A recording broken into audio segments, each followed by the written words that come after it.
Praise the lord అండి.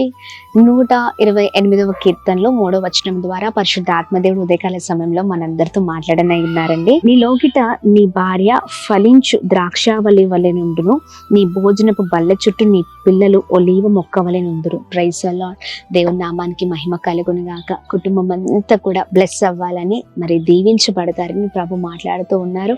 ఇదిగోండి, మనం ఎప్పుడు దీవించబడతామంటే, ఈ ప్రత్యేకింపబడిన వాగ్దానాన్ని ఎప్పుడు స్వతంత్రించుకుంటామంటే దేవుని యందు భయము భక్తి గల వారిగా ఉన్నప్పుడు. చాలా మంది కుటుంబంలో యేసయ్య లేకుండా మరి ఎన్నో కుటుంబాలు ఈ రోజున లోకానుసారమైన జీవితాన్ని జీవిస్తూ ఉన్నాయి.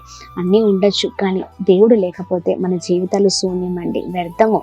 ఈ ఉదయకాల సమయంలో నీకెన్ని ఉన్నా ఆయనను కలిగి ఉన్నప్పుడే నీ జీవితం వర్ధలింపబడుతుంది, నీ కుటుంబం అంతా దీవించబడుతుంది.